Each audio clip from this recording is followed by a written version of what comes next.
Hello friends, स्वागत है आप सभी का हमारे चैनल जीएस स्टडी गार्डन पर। जैसा कि आप लोग जानते हैं हमारे चैनल पर डेली सीटेट का प्रैक्टिस सेट कराया जाता है। इसी क्रम में आज हम लोग ईवीएस का प्रैक्टिस सेट देखेंगे। अगर आप लोग हमारे चैनल को फर्स्ट टाइम विजिट कर रहे हैं तो प्लीज़ चैनल को लाइक शेयर और सब्सक्राइब जरूर कर दें और ऐसे ही बेहतरीन वीडियो का नोटिफिकेशन पाने के लिए बेल आइकॉन को अवश्य प्रेस कर दें, क्योंकि हमारे चैनल पर डेली सीटेट का प्रैक्टिस सेट कराया जाता है हर सब्जेक्ट का। चलिए वीडियो शुरू करते हैं। आप लोग अपना स्कोर कमेंट बॉक्स में ज़रूर बताइएगा। ध्यान से आप लोग प्रश्नों को पढ़िएगा और उसका उत्तर दीजिएगा। चलिए पहला देखते हैं। नीचे दिए गए सभी जानवरों में निम्नलिखित में से कौन सी विशेषता पाई जाती है। जानवरों को नाम दिया है छिपकली, गौरैया, कछुआ, सांप।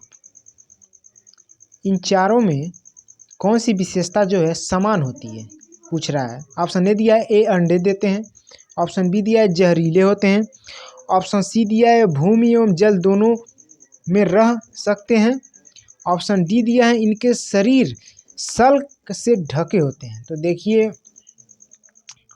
छिपकली, गौरैया, कछुआ और सांप, इनकी विशेषता ये है कि ये चारों जो हैं अंडे देते हैं। तो ऑप्शन ए इसका राइट हो जाएगा।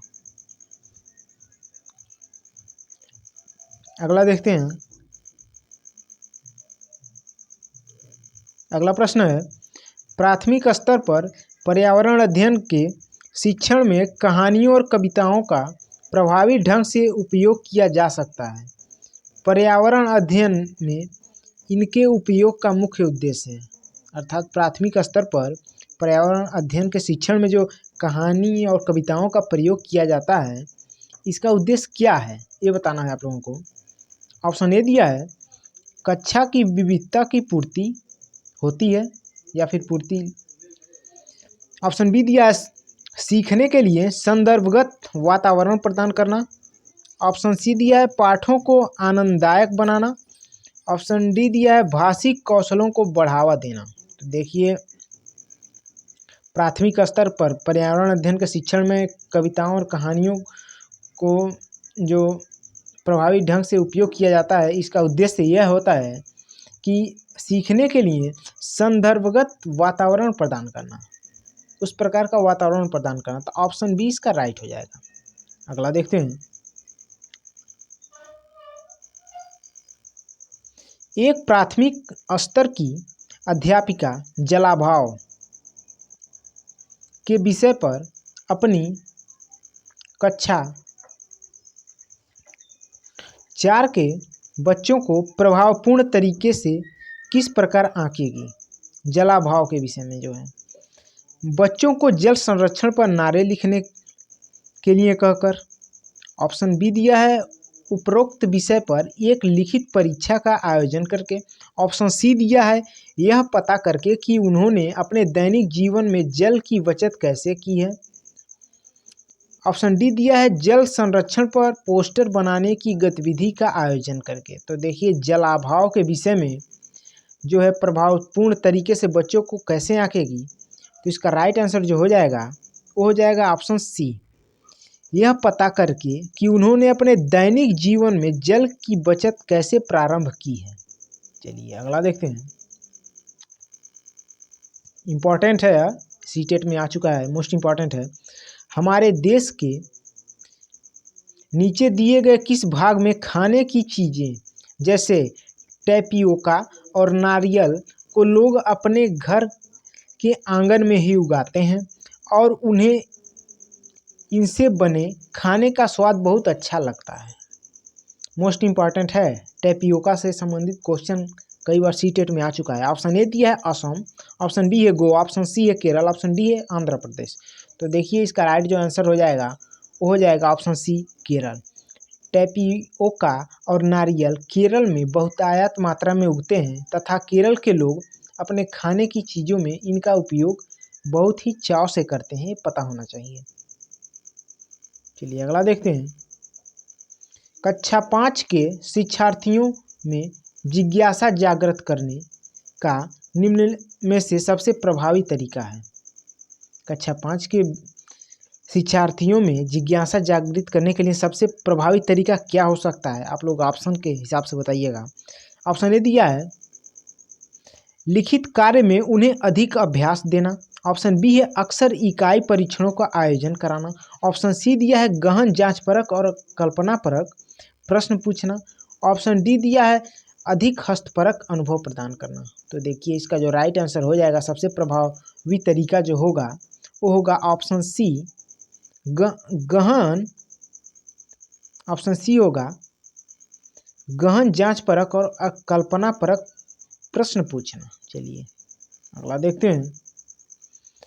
हरप्रीत अपने शिक्षार्थियों को यह सुझाव देना चाहती है कि पर्यावरण संरक्षण के लिए किस प्रकार एक व्यक्ति सबसे अच्छे संभावित तरीके से अपना योगदान दे सकता है, उनका सबसे बेहतर सुझाव हो सकता है।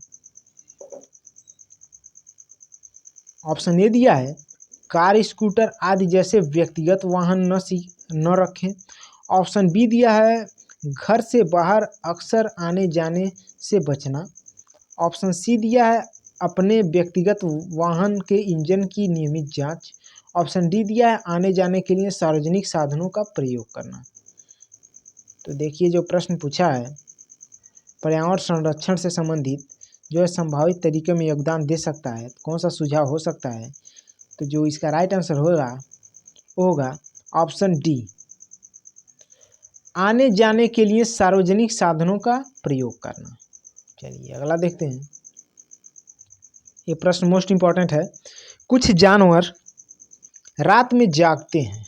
ये जानवर हर चीज को जिस रंगों में देखते हैं वे हैं। कुछ जानवर ऐसे होते हैं जो रात में जागते हैं और रंगों को किस कलर में या फिर किस प्रकार देखते हैं, लोगों को बताना है। उन लोगों का कैसा दिखाई देता है, काला और सफ़ेद, लाल और संतरी, बैगनी और नीला या फिर हरा और पीला। तो देखिए जो रात में कुछ जानवर जो जगते हैं उनको जो रंग दिखाई देते हैं काला और सफ़ेद। तो ऑप्शन ए इसका राइट हो जाएगा। चलिए अगला देखते हैं। अगला है जीवाणुओं के वर्गीकरण के अध्ययन को कहा जाता है, क्या कहा जाता है? सर्पेटोलॉजी, वायरोलॉजी या फिर टैक्सोनॉमी या फिर फिजियोलॉजी। तो देखिए जीवाणुओं के अध्ययन को टैक्सोनॉमी कहते हैं। तो देखिए इसका राइट आंसर हो जाएगा ऑप्शन सी। चलिए अगला देखते हैं। आरएनए का प्राथमिक कार्य होता है। आरएनए का प्राथमिक कार्य क्या होता है? प्रकाश संश्लेषण, प्रोटीन संश्लेषण, प्रतिकृत बनाना, अनुवाद करना। तो देखिए आरएनए का जो प्राथमिक कार्य होता है वो होता है प्रोटीन का संश्लेषण। ऑप्शन बी इसका राइट हो जाएगा। चलिए अगला देखते हैं। निम्नलिखित में से किस देश में सर्वाधिक संख्या में ट्यूबवेल्स पाई गई हैं? भारत में, सऊदी अरब में, अमेरिका में या फिर चीन में। तो देखिए ट्यूबवेल सबसे अधिक मात्रा में जो है वो भारत में ही पाया जाता है। तो ऑप्शन ए इसका राइट हो जाएगा। चलिए अगला देखते हैं। अगला है निम्नलिखित में से कौन सा प्राथमिक स्तर पर पर्यावरण अध्ययन की पाठ्यचर्या की आवश्यकता के अनुरूप नहीं है। प्राथमिक स्तर के पाठ्यचर्या के अनुरूप कौन सा इसमें से बताना है। ऑप्शन में से नहीं है। ऑप्शन ए दिया है उसे शिक्षार्थियों के मानसिक स्तर के अनुकूल होना चाहिए। देखिए तो सही है। उसे काम की दुनिया में प्रवेश के लिए शिक्षार्थियों को ज्ञान एवं कौशल से लैस करना चाहिए। ऑप्शन सी दिया है उसे शिक्षार्थियों में पर्यावरण के सरोकार को उत्पन्न करना चाहिए। ऑप्शन डी दिया है उसे शिक्षार्थियों को उन पद्धतियों और प्रतिक्रियाओं को अर्जित करने में शामिल रखना चाहिए जो नए ज्ञान को उत्पन्न करने में आगे ले जाएंगी। तो देखिए इसका जो राइट आंसर हो जाएगा वो हो जाएगा ऑप्शन बी, उसे ज्ञान की दुनिया में प्रवेश के लिए शिक्षार्थियों को ज्ञान एवं कौशल से लैस करना चाहिए, जो कि पर्यावरण पाठ्यचर्या का सिद्धांत नहीं है। चलिए अगला देखते हैं। अगला है एनसीईआरटी की पाठ्यपुस्तकों में पर्यावरण अध्ययन को उच्च प्राथमिकता का स्थान दिया गया है। ऑप्शन ए दिया है अधिक संख्या में अभ्यास प्रश्नों को शामिल करने के लिए। क्यों पर्यावरण अध्ययन में क्यों एनसीईआरटी के पाठ्यपुस्तकों में पर्यावरण अध्ययन को उच्च प्राथमिकता का स्थान दिया गया है, यह आप लोगों को बताना है। ऑप्शन बी दिया है विषय की आधारभूत संकल्पनाओं की व्याख्या करने के लिए।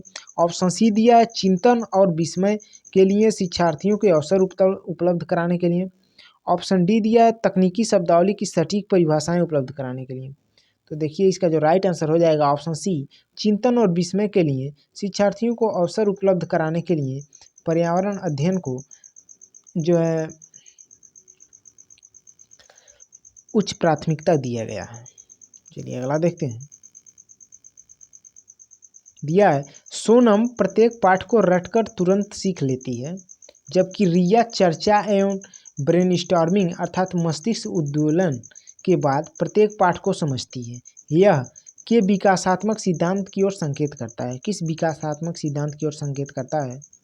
ऑप्शन ए दिया है अंतर संबंध, ऑप्शन बी दिया है व्यक्ति विभिन्नता, ऑप्शन सी दिया है सामान्य से विशिष्ट को, ऑप्शन डी दिया है निरंतर। इसका जो राइट आंसर हो जाएगा ऑप्शन बी हो जाएगा व्यक्तिक विभिन्नता। चलिए क्योंकि एक तुरंत रट कर सीख लेती है, एक मस्तिष्क उद्दोलन के बाद समझती है, तो दोनों में व्यक्तिक विभिन्नता है। चलिए अगला देखते हैं। सहयोगात्मक अधिगम में पुराने एवं अधिक दक्ष विद्यार्थी छोटे एवं कम कुशल विद्यार्थियों का आकलन करते हैं। इसका परिणाम है उच्च बुद्धि लब्धि और स्वगरिमा। ऑप्शन बी दिया है उच्च नैतिक विकास, ऑप्शन सी दिया है समूहों में द्वंद्व, ऑप्शन डी दिया है गहन प्रतियोगिता। तो देखिए इसका जो राइट आंसर हो जाएगा ऑप्शन ए हो जाएगा उच्च उपलब्धि और स्वगरिमा। अगला देखते हैं। डिस्लेक्सिया मुख्यतः की समस्या के साथ संबंधित है। ये देखिए मोस्ट इम्पॉर्टेंट है, सुनने से बोलने से, बोलने और सुनने से पढ़ने से। तो देखिए डिस्लेक्सिया जो है पढ़ने से विकार है, एक प्रकार का विकार है, समस्या है। चलिए अगला देखते हैं। दिया है उच्च सांद्रता के क्षेत्र से उसकी कम सांद्रता वाले क्षेत्र की तरफ एक कोशिका झिल्ली के माध्यम से होने वाले अणुओं के संचालन को क्या कहते हैं? ऑप्शन ए दिया है विसरण, ऑप्शन बी दिया है ऑस्मोसिस, ऑप्शन सी दिया है सक्रिय आवागमन, ऑप्शन डी दिया है निष्क्रिय आवागमन। तो देखिए जो इसका राइट आंसर हो जाएगा वो हो जाएगा ऑप्शन सी सक्रिय आवागमन। चलिए अगला देखते हैं। अगला है रेखा की माँ स्पेस है के लिए रोजाना तालाब से लाए पानी में फिटकरी डालती है। देखिए कई बार आ चुका है सीटेट में। क्यों फिटकरी डालती है रोजाना तालाब से लाए हुए पानी में, ये बताना है आप लोगों को। कठोर जल को मृदु जल में परिवर्तित करने के लिए, पानी में मौजूद रोगाणुओं को खत्म करने के लिए, पानी को रंग रहित करने के लिए, तथा ऑप्शन डी दिया है हल्के निलंबित अपद्रवों को अवसादित करने के लिए। तो देखिए इसका जो राइट आंसर हो जाएगा वो हो जाएगा ऑप्शन डी हल्के निलंबित अपद्रव्यों को अवसादित करने के लिए। अगला देखते हैं। दिया है खाद्य श्रृंखलाओं की संकल्पना को पढ़ाने में विद्यार्थियों की अधिकतम भागीदारिता के लिए निम्नलिखित में से कौन सी शिक्षण व्यूह रचना सबसे प्रभावी है, सबसे अधिक प्रभावी है, बताना है आप लोगों को। खाद्य संरक्षण से संबंधित परियोजना में जीओ के प्ले कार्ड बनाना और विद्यार्थियों के समूह को विभिन्न खाद्य श्रृंखलाओं को सोचते हुए उन्हें व्यवस्थित करने के लिए कहना। ऑप्शन बी दिया है विभिन्न आवासों में चलने वाली संभावित खाद्य श्रृंखलाओं की खोज करने के लिए विद्यार्थियों को कहना। ऑप्शन सी है विद्यार्थियों को इंटरनेट से संबंधित जानकारी एकत्रित करने के लिए कहना। ऑप्शन डी है श्यामपट्ट पर लिखी गई विभिन्न खाद्य श्रृंखलाओं के सभी उदाहरणों को देखकर लिखने के लिए विद्यार्थियों को कहना। तो देखिए इसका जो राइट आंसर हो जाएगा वो हो जाएगा ऑप्शन बी विभिन्न आवासों में चलने वाली संभावित खाद्य श्रृंखलाओं की खोज करने के लिए विद्यार्थियों को कहना। चलिए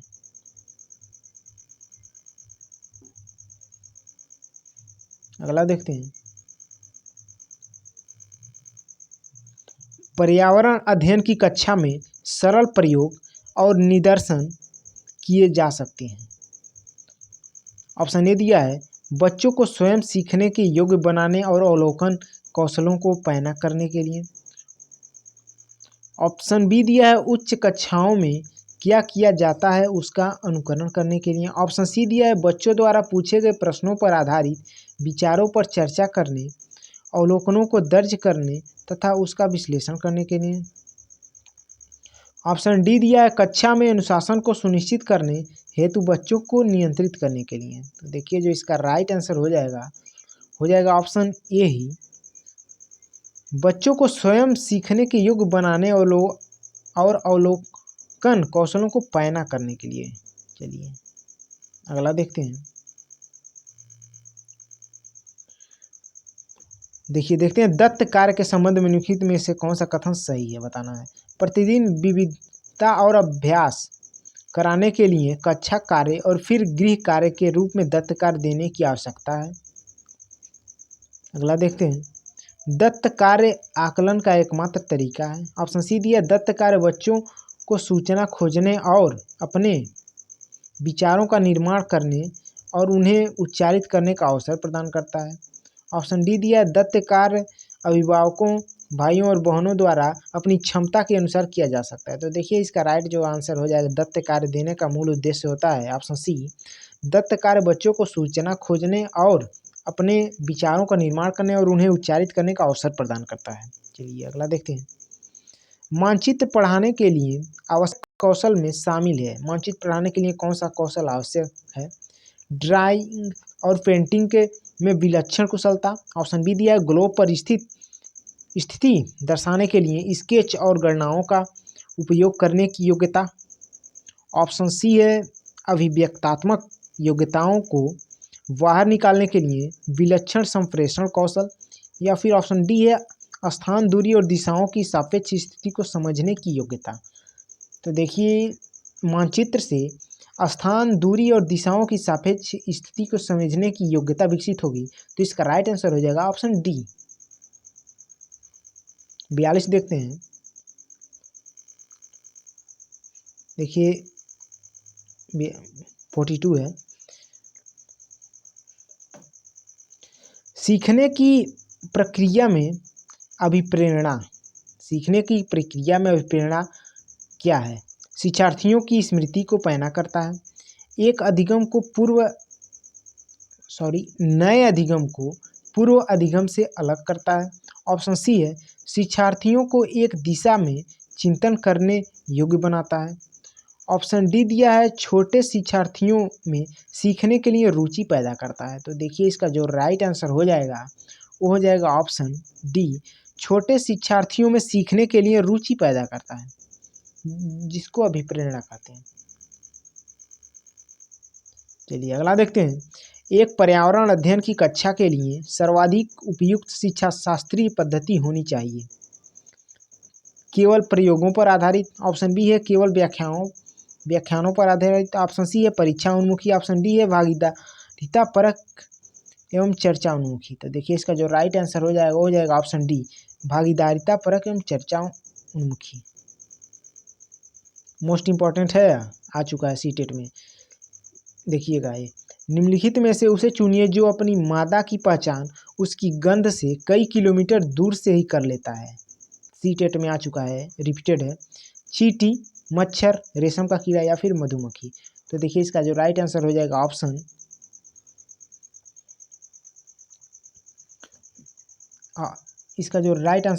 ऑप्शन डी, मधुमक्खी। चलिए अगला देखते हैं। लाल रक्त कणिकाएं शरीर में ऑक्सीजन का संवहन करती हैं। वयस्कों में इसका निर्माण कहाँ होता है ये बताना है। यकृत में, गुर्दों में, हृदय में या फिर अस्थिमज्जा में। तो देखिए लाल रक्त कणिकाओं का निर्माण जो है वयस्कों में अस्थिमज्जा में होता है। तो ऑप्शन डी इसका राइट हो जाएगा। अगला देखते हैं। संक्रमण के दौरान की संख्या में वृद्धि होती है। संक्रमण के दौरान किसकी संख्या में वृद्धि होती है? एरिथ्रोसाइट, ल्यूकोसाइट, प्लेटलेट्स या फिर हीमोग्लोबिन। तो देखिए संक्रमण के दौरान जो है ल्यूकोसाइट की संख्या में वृद्धि हो जाती है। तो ऑप्शन 20 का राइट हो जाएगा। चलिए अगला देखते हैं। सुनामी का कारण है, क्या कारण है? एक बहुत गर्म समुद्री धारा, मछलियों का बहुत बड़ा समूह, पिघलता हुआ ग्लेशियर या फिर समुद्र तल में भूकंप। तो लगभग सभी लोग जानते हैं। इसका राइट आंसर हो जाएगा ऑप्शन डी, समुद्र तल में भूकंप। अगला देखते हैं, कार्बन डेटिंग विधि प्रयुक्त की जाती है स्थान ज्ञात करने में। ऑप्शन बी दिया है वस्तु की उम्र ज्ञात करने में, ऑप्शन सी है लिपि को पहचानने में, ऑप्शन डी है वस्तु की पहचान करने में। तो देखिए कार्बन डेटिंग का प्रयोग जो है वस्तु की जो है उम्र ज्ञात करने के लिए किया जाता है। तो ऑप्शन बी इसका राइट हो जाएगा। चलिए अगला देखते हैं, उत्तर प्रदेश का निम्नलिखित में से कौन सा नगर राष्ट्रीय राजमार्ग 2 द्वारा या फिर 2 द्वारा नहीं जोड़ा जाता है। ऑप्शन ए है आगरा, ऑप्शन बी है इलाहाबाद, ऑप्शन सी है लखनऊ, ऑप्शन डी है वाराणसी। तो देखिए इसका जो राइट आंसर हो जाएगा ऑप्शन सी, लखनऊ। इस प्रैक्टिस सेट का लास्ट क्वेश्चन है। आप लोग अपना स्कोर कमेंट बॉक्स में जरूर बताइएगा, और अगर चैनल को सब्सक्राइब न किए हो तो प्लीज़ चैनल को सब्सक्राइब कर लीजिएगा। यमुना एक्सप्रेस वे किनके बीच है? मोस्ट इम्पॉर्टेंट है, नोएडा, ग्रेटर नोएडा, आगरा ग्रेटर नोएडा, आगरा लखनऊ, आगरा इलाहाबाद। तो देखिए यमुना एक्सप्रेस वे जो है वो आगरा और ग्रेटर नोएडा के बीच में है। तो ऑप्शन बी इसका राइट हो जाएगा। वीडियो देखने के लिए आप लोगों का बहुत बहुत धन्यवाद।